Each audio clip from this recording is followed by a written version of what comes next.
Welcome to the Carnivore Cast, a podcast focused on the carnivore diet and lifestyle, with practical advice from successful carnivores, citizen scientists, and top researchers.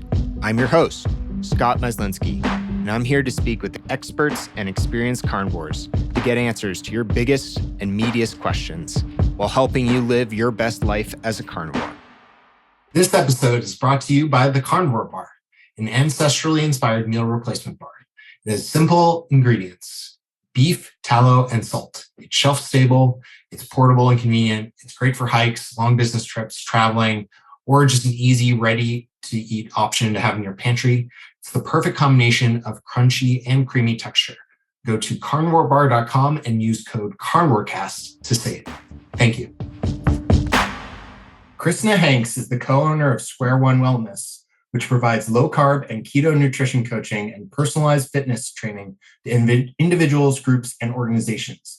She has a master's degree in Kinesiology, I can never say that word, from Indiana University, as well as an MBA, and is a Coach Practitioner from the Noakes Foundation. Krisna helps companies create comprehensive wellness initiatives, and she's a worksite wellness subject matter expert of the CDC's Work at Health program. She developed the City of Emeryville Wellness Program. Krisna is the bestselling author of Finding Lifestyle Sanity, a Survival Guide. Thank you very much. How nice. Yeah, welcome to the show. Well, thrilled to dig into all that, but I'd love to hear, from your own words, your story. What got you into learning about nutrition and fitness and eventually coaching? Absolutely. Well, I think just like everyone, and you've had, by the way, some fabulous guests on your show. So I'm honored to be in this elite group. Really. Great work. You're well deserving of it. So I would have to say my interest in terms of, I'm a certified health coach, certified coach practitioner, as you just said, from the Noakes Foundation. That's their highest level in the low carb ketogenic sector from their services. Yeah. But my wanting to coach and help people goes way back to, I would say, growing up. My father was a basketball coach. I am a very successful one in the state of Illinois at the high school and then at the collegiate level. And my brother was a very successful basketball coach. He's now doing something completely different. On the international scale, he coached the national team of Venezuela, national team in the UK. So there's this coaching thing, I think, that has been behind me, or I grew up watching and just feeling it's, being enamored how people can motivate people, find solutions for them, challenge them along the way. And so therefore I segued. I had a long career as a professional dancer. I started dancing at 15 professionally, and that lasted till age 43. And all along that way, I was involved in teaching dance, and then I got certified in teaching yoga, got certified in teaching Pilates, got certified in teaching the worksite wellness. So I feel like in the movement sphere, I grew up with that, always doing one-on-one coaching, and as well as in the worksite, working with companies to try to get both individuals and just company a little bit healthier. And where I then dove into what I call the nutritional rabbit hole is one on a personal level, but also through all of my work, fitness-wise, whether it's dance, Pilates, yoga, is seeing the enormous struggle that people have, particularly with weight, particularly as they age, particularly also that they would be exercising enormous amounts, training for triathlons, for marathons, and just keep gaining weight. And that also inspired me to say, I need to know more about this, because people do ask you questions, whether you're their trainer or not. They want to know, what do you think of this? What do you think of that?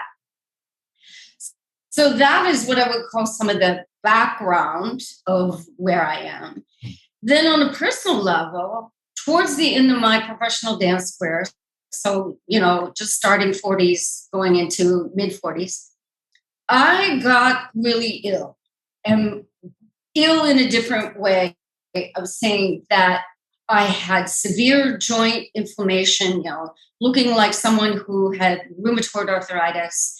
I had difficulties doing simple things like sit to stand, stand to sit, standing in a museum for long periods of time, and very painful, which felt like it was leading towards a path of chronic pain or something. So I spent 2 years in what I would call the medical hamster wheel of getting tested for this. Oh, no, it's not rheumatoid arthritis. Oh, getting tested for gazillion types of autoimmune diseases. Round and round we would go. Like, I felt like, I had blood pricks, that were never going to heal from being tested so much on different things. Nothing really came out of it, right? That I was finally told, you're just going to have to live with this. This is, something you're going to have. They wanted to send me to a chronic pain management clinic. They wanted to send me, they thought I needed psychotherapy because maybe I was just depressed because of my winding down my dance career. All of these, my life was going really well. I had started a new job. I had this lovely new partner. And then I sat to dinner with a friend of mine who was a physical therapist named Ted Willemsen, most spectacular physical therapist in the Netherlands, worked with all the professional dancers. And he said to me, have you ever thought about your diet? I bristled, eyes wide, and I said, what do you mean? My diet's perfect. I've been vegetarian for 20 years. In a kind of typical Dutch fashion, he said, I'm just saying, right? It's something to think about.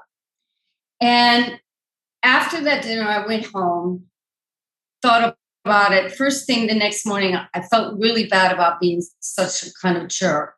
I called him up and said, I apologize, but I'm listening. I'm listening to you. And thus began the rabbit hole journey down the nutrition hole. I had been a really good, in my idea, vegetarian for 20 years.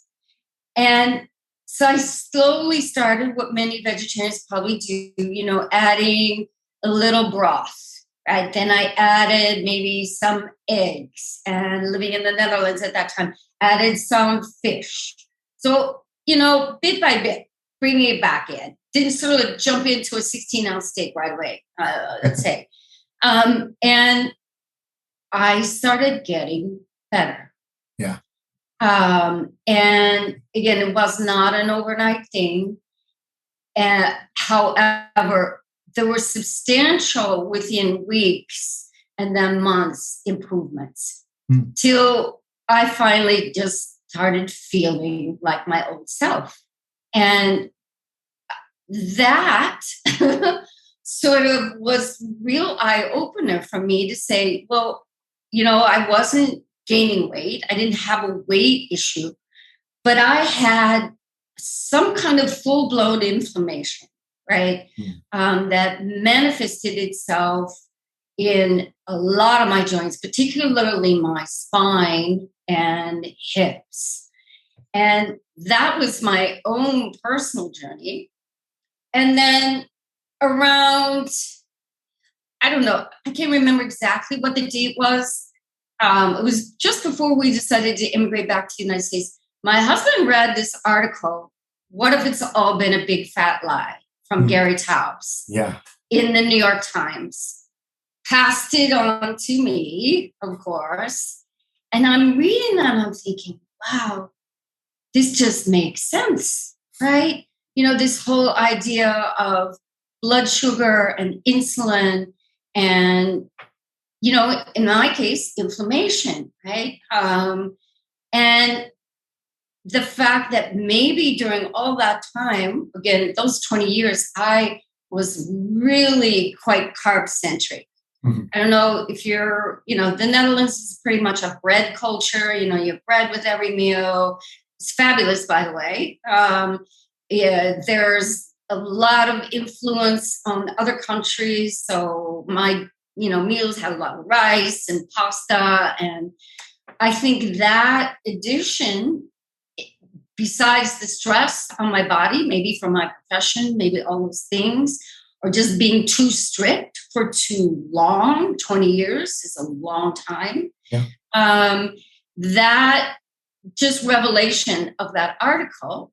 Then, of course, Tows's book, Good Calories, Bad Calories, came out. And thus that just started the whole chain of events. We started reading everything we could, every piece of, very fond of Dr. Malcolm Kendrick, also in the UK, Zoe Harcobe, that whole route. So that was a lot of information, but that I think kind of paints the picture of how I kind of am where I am right now. Yeah, super interesting. No, thank you for sharing that.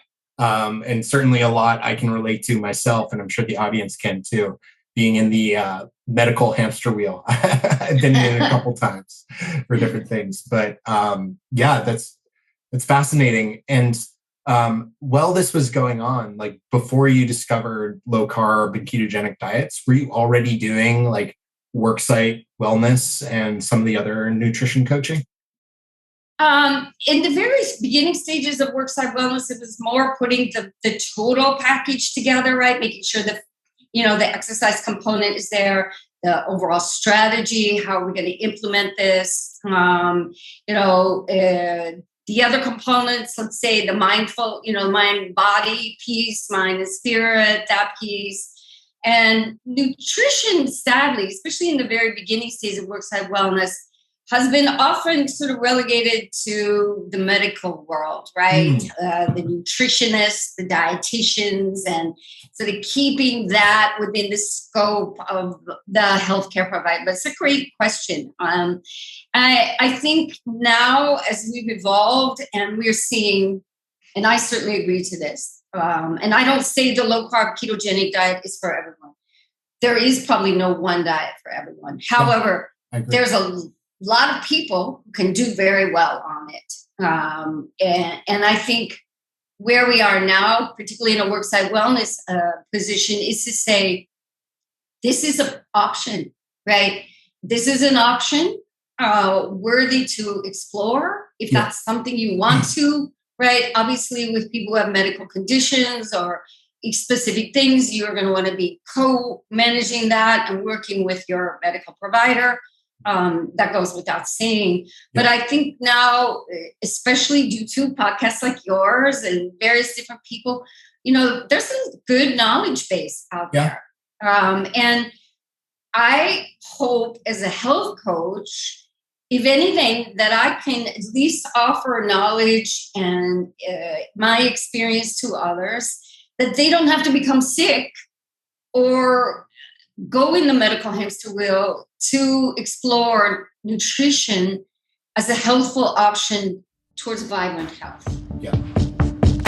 This episode is brought to you by Bioptimizers and their amazing magnesium breakthrough formula for stress relief and better sleep on a carnivore diet. Try it yourself at www.magnesiumbreakthrough.com/carnivorecast and use code carnivore10 to save and help support the show. For August, they've prepared a special offer for our listeners. You'll be able to buy magnesium and get free bottles of the full line of digestive health products, including Maxizymes, patented probiotics, and more. Check them out at magnesiumbreakthrough.com/carnivorecast. And remember to use carnivore10. Thank you. Yeah, I think that's a great philosophy. And it just reminded me of companies like Virta Health, which are now working with large employers and pitching it, from what I understand from the outside in, they're pitching it as a means to reduce healthcare costs for these large employers, which I think is really interesting. Yes, Virta Health, and actually in right in the early stages of worksite wellness, that was the major focus. They hoped, right, with that to, cut their expenses on that. Now, that's a tricky and a slippery slope in a way, right? Very hard to quantify X number of dollars for worksite wellness programs. That said, it is wonderful that people are bringing to the workplace options for individuals. Yeah. And what I find interesting about the Virta Health model and many others, I believe, I don't know if you're familiar with Peter Cummings. He was part of the Noakes Foundation, different programs within there. He has a company based in Buffalo, New York, and they have a model very similar to Virta, except they also have the fitness component with it, which is quite interesting. And working on basic movements of like squats, being able to just be functionally mobile. Yeah. Right. And that model, which Virta uses, which is all encompassing, which also includes health coaching. There was an article, I think maybe 4 or 5 years ago, that in the New York Times, they said, everybody needs a health coach. Well, I don't necessarily think that's 100% true, but I think we all need support. Mm-hmm. And you have to figure out I'm calling it these days, who's your wellness team, mm-hmm. right? We think about having a doctor, we think about having a dentist, and,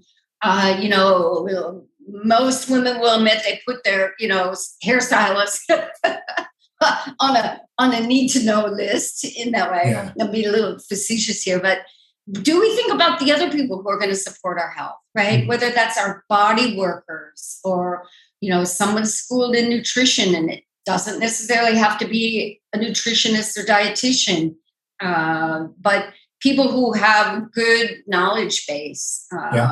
And I think it's important to think about who your team is, because we can't all do it alone. Yeah, absolutely. I'm a huge proponent of having some form of support network, whether it's professional or community or otherwise. It can make all the difference. And how, Krisna, did you end up working with the Noakes Foundation? Well, Tim Noakes makes very funny. At our graduation ceremony, he made a joke about that. He thinks I was one of his first Twitter followers. We've been following each other that long. So actually, the start began there.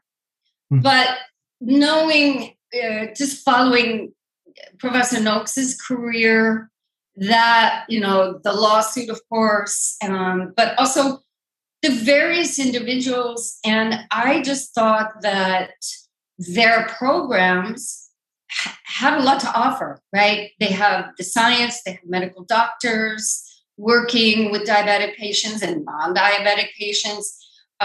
They have scientists, right? They have, different sort of insights from various different coaching perspectives. And to me at that time, it had the most high level, and also looking at the most recent research, right? And also various other people who are prominent out there in the field, whether it's Robert Seiss, names are coming in, Jason Fung that did a couple sessions with them, Zoe Harkov also. So it seemed to me just to fulfilling, right, a lot of avenues of knowledge that I wanted to just increase on. That's fantastic. And what do you focus on mainly now? Like what type of coaching do you provide, and what do you enjoy doing the most? So I think, well, first, probably wouldn't be in this business if you didn't enjoy it. That's something, sure. And that's something I learned as a dancer, right? You better love it or you find something else to do. Yeah. I think the most rewarding is the fact of trying to empower people that they can then be their own coach, right? That I feel, if anything, so I work one-on-one and I work in groups, and I see the value in both. There's a lot of individuals who really like group. They like that accountability. They like that interaction with each other. Mm-hmm. And that was something fascinating in the Noakes Foundation course. I'm sure you're familiar with Bitten Janssen. Yep. She is I would call her the sugar addiction specialist. As a registered nurse, she must be one of the few just really totally specializing in that. Mm. And I know she works solely in groups. She finds that the group work when trying to change nutritional habits, and particularly in her field of addiction, that there's a lot of support, right? You get that peer-to-peer. You see that you're not the only one struggling, that you can have that interaction. So I do enjoy that. And then there are the other group of people who much prefer one-on-one, whether it's they feel they have something that they don't want to share with everyone else, or they just have, like that privacy. They like that one-on-one attention and actually do better in that. So I think that is the interesting part of this. And I think what I hope is, I'm 65 and I'm pretty upfront about that. If you've seen my posts and things like that. You don't look it. Well, thank you. I feel pretty good. And I think that it's time that we made it more front and center, that just because you're a senior citizen, you do not have to be frail. You do not have to have, lots of chronic things going on, that you can try to find a nutritional path that will support you being independent and mobile as long as you want. And I'm super thankful that neither of my parents are alive, but my brother is 4 years older than I am, looks fantastic, has always lifted weights his whole life. And, he's fine. He's not as much in the rabbit hole on nutrition as I am, but he's found his way. Yeah. He's also been a great role model to, I'd say, you know what? We're going to get old, but we don't have to be frail. And I think through this nutritional path, I just see people able to do that. And the big thing that I think we maybe don't talk about enough in the low carb and ketogenic community is the fact that you have control of hunger. So I remember when I was, in the heart of my 20 years of vegetarian and in the heart of my, professional dance career, I was hungry all the time. And I couldn't hangry. Like I could come out of rehearsal at the end of the day. And if I didn't find food immediately, you didn't even want to be around me, right? Kind of nasty in that way. And this lifestyle, I think, really could show you can be in charge in that way, that you're not on that blood sugar insulin roller coaster of you're up and then you're immediately down and it's like you fell off the roller coaster. You didn't even just get dropped down. That hangry feeling, that it plays with your mental outlook. Yeah. And I think there's a lot of that happening with many of us in my age group, right? We're not schooled enough to understand there are foods that can give you a lot of satiety. And I feel right now a big piece of that is animal-based products. Yeah. Obviously, here on Carnivore Cast. And, I still don't know exactly the whole amount of damage I did to myself during that period, right? There's still a few repercussions from that. But I see right now so many adults, particularly in my age group, they're protein deficient, they're iron deficient, they have these mood swings. And I think this is, it's never one thing when it comes to your health. Yeah. But this is a big part of it, is not getting nutritional sources, particularly in that protein and healthy fat categories. Yeah. And is that mostly the demographic you work with, people who are aging?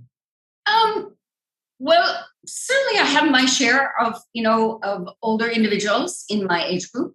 However, because of my dance background and because of being heavily involved in the Pilates community for a couple decades, a lot of people know me from there. So I'm working in that realm as well. And that's also very fulfilling to me, having been a professional dancer. And let's just face it, professional dancers are not known necessarily for their really good nutritional habits.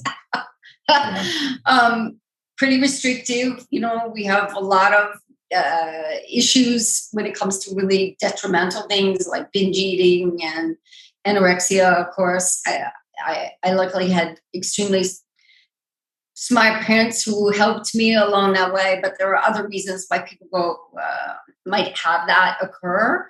Yeah. But being able to work in that field, professional artists of any kind, is also just kind of fun for me as well. Yeah, I can see the same. If I had the chance to coach and provide nutrition to rowers, which is my background, that would be fun. I can definitely see the appeal there. And did you do crew, all of you together, or? Yeah. Oh, that always looks so amazing. I think I did it a little bit too long, and my body is still punishing me for it. But it was a big transformative part of my life. Yeah. I certainly went in the performing arts field, but like I said in the beginning, basketball was a big part of my life, as well as a huge part of the town where I grew up in, Quincy, Illinois. Sports and just being active, young, have a lot of benefits, right? There's always, with anything you do, the extreme that it cannot go so well. But for those of us who did have some positive experiences, it's something I'll always cherish. Yeah, likewise. And can you talk about some of the results you've had, or like some of the changes you've seen in your own clients when you introduce more animal-based foods and, to your point, get them out of protein deficiency, nutrient deficiency? Well, I think the first thing, I can talk about a couple specific people, but in general, I think the first thing that people are surprised about is what we just talked about, is that they're not hungry all the time, right? Yeah. That is generally the first thing, whether male or female, we'll talk about. I just skipped breakfast. I've never done that, but I skipped it because I just wasn't hungry. Yeah. And I'm like, woohoo, right? That's a win right there. Freedom, exactly. The next will be the next sort of benefit individuals talk about are energy levels in general. That they're, those that I work at, I often work with top execs, have long days, long hours, but feeling that they are much more lucid and being able to focus right throughout the day and not hitting that 3 or 4 p.m. crash. And then feeling that, the only way to get through that is, another extra cup of coffee or some kind of sugar intervention. Those two. And I think the third piece where I start to see is people saying that their workouts are becoming stronger and more efficient, right?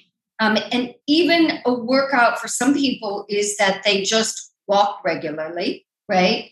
And that they do, maybe a few other additional things like, a yoga class, Pilates class, or some other kind of group thing that they felt that they've, really been able to go 100%. And that all shows me that we've got better functionality of the body, right? In general, because my whole belief in this is that we are not just working on the nutritional aspect, we're getting good mental and physical health. Yeah.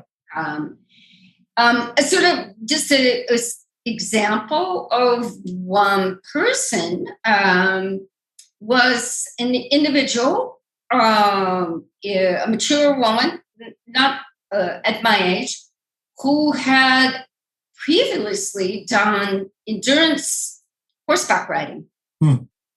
And over the years, had kind of continued some weight gain and a little more weight gain, just kind of gradually crept on to the point where she felt that she was not riding on her horse very well, right? That was feeling, that was hampering her from also being able to do the competitions that she really liked to do. And so she did one of our group programs and then subsequently did another group program. And then in between, she had some space and time. Long story short, lost around close to 40 pounds. Wow. And is now back up on a horse competing in endurance fights. That's amazing. So even though I like to say, and I quote Dr. C. Malhotra on this, he says, there is no healthy weight. There's just a healthy body. In this case, taking some weight off, doing some additional other things helped her find a healthy body. Yeah. Right. Where she felt comfortable participating in the sport that she loves to do.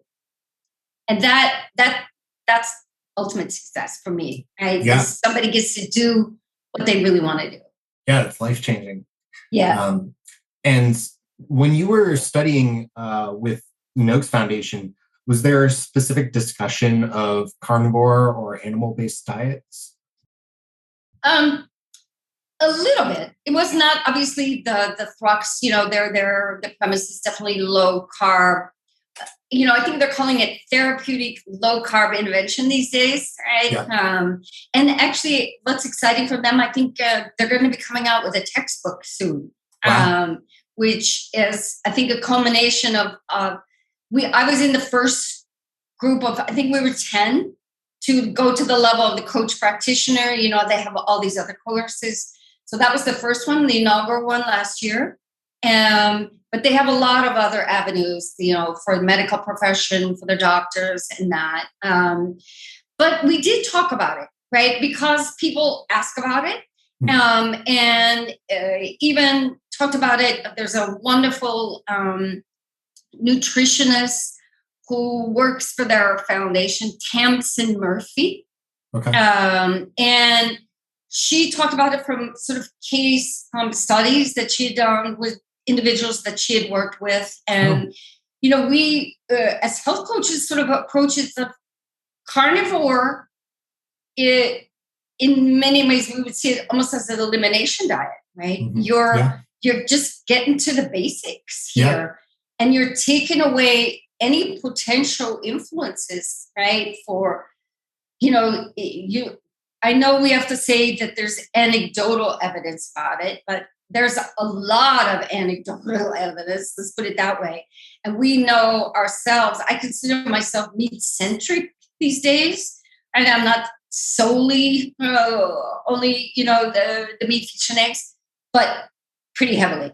That it works extremely well for a lot of people with autoimmune diseases, with, digestive issues, of very specific things. So as a coach or as anyone who works with people, we never tell people you do this. We say, here's some things that are working for individuals, right? Here's what you've been doing. Let's look at what you're doing and which pieces maybe do we need to shift of the chessboard, right? Let's maybe take this away, stick with this for a while to see did that make any changes, right? As you know yourself, a nutritional path is you've got to try some things. Yeah. But you have to try them for a certain period, right? I mean, I wish I wouldn't have tried vegetarian for 20 years, but that's a whole other podcast.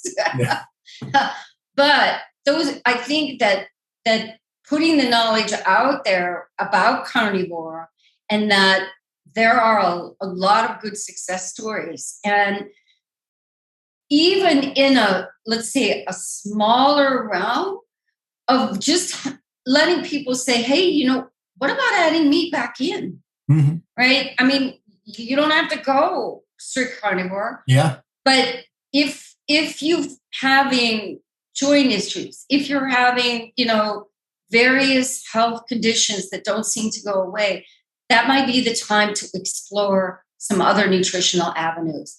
And the carnivore diet is certainly one of those to explore, I think, for some people, right? Yeah. Yeah, I can tell you're a very experienced coach because you're not painting things as black or white. And I always advocate that as well. I don't think carnivore is black or white. I think, most people could probably benefit from eating more meat, but you don't have to go carnivore. Like you can go whatever fits your situation and your context is kind of what I say. Yes. And as you said, carnivore diet can be extremely helpful for people with certain autoimmune conditions. And a lot of people find that they thrive on it and want to continue to do that for an extended period of time. But yeah, I fully endorse experimentation and finding the right thing for the individual. And 100%. And I think one of the challenges, particularly speaking from an older female, is there's a lot of media attention to protein, and they keep saying things like, well, 13 cups of spinach is the same as 6-ounce chicken. I can't even remember what they compare it to, but there's none of this discussion about bioavailability, right? Yeah. That there's essential amino acids and non-essential amino acids, right. And only from those animal-based products do you get that full the full aspect, right? Yeah. That you need. And I think we do a disservice to individuals in sort of saying, well, you just need to eat these edamame or these kind of things, and not really painting always the whole picture. Yeah. So that's what I hope as a coach is to say, let's look at this, right? Sort of have the discussion about essential and non-essential amino acids, have the discussion about bioavailability, and sort of look at what you're really eating, and are you really getting enough, right? Yeah. From a nutrient standpoint. Yeah. And then the discussion has to go towards, what are you open to, right?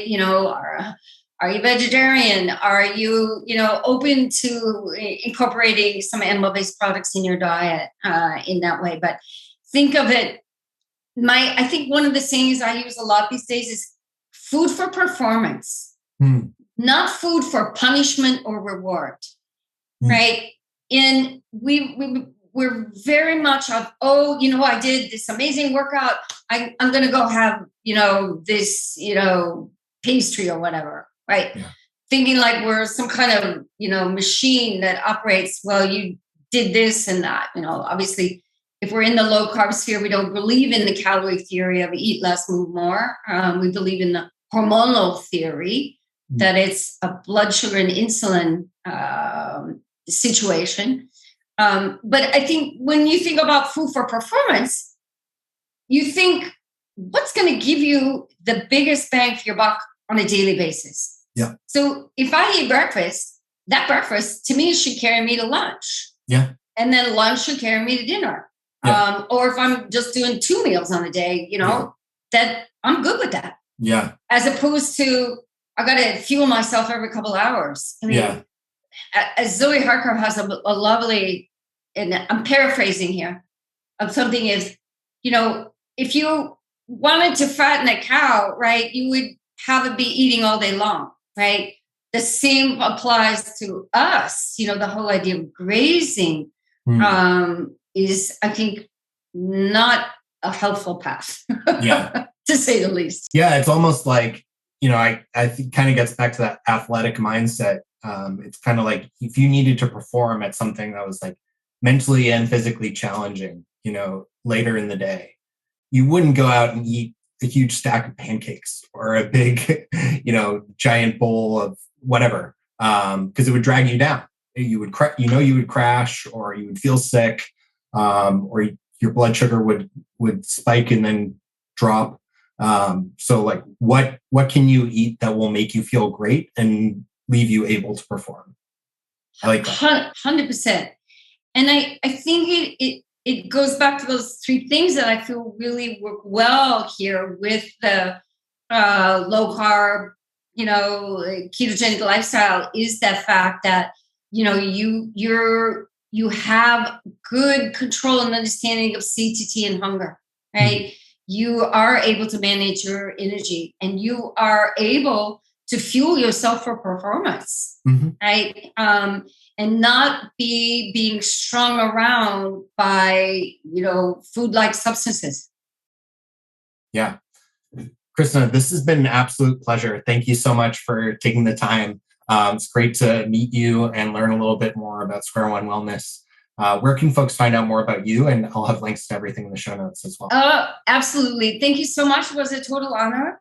And thank you for all your podcasts and helping to create a bigger knowledge base, whether everyone decides to go carnivore or not, or even just finding their path in the low carb. So thank you. Thank you. You can find me at my website, square1wellness.com. Okay. I'm on LinkedIn at Krisna Hanks. I'm on Twitter at Square One Wellness. Those are places. I'm also on Instagram, Square One Wellness. Those are probably the best places to find me. Okay, awesome. Thank you so much. Thank you. If you enjoy the show, please consider supporting the Carnivore Cast on Patreon. By becoming a patron, you'll help us reach more people and continue to create content on carnivore. There are also exclusive perks available, such as private Q&As, consultations with me, and more. Become a supporter at patreon.com/carnivorecast. Check the episode description for the link. Thank you, and I'll see you there. Thank you for listening to this episode of the Carnivore Cast. If you enjoyed this episode, please review on iTunes. It really helps us out. And share it with a friend. What questions would you like answered, or who would you like to hear from in the carnivore research community? You can find me on Twitter, Instagram, and Facebook at CarnivoreCast, or go to carnivorecast.com. You can also email me at info@carnivorecast.com. I'd love to hear from you. Until next time, keep it carnivore.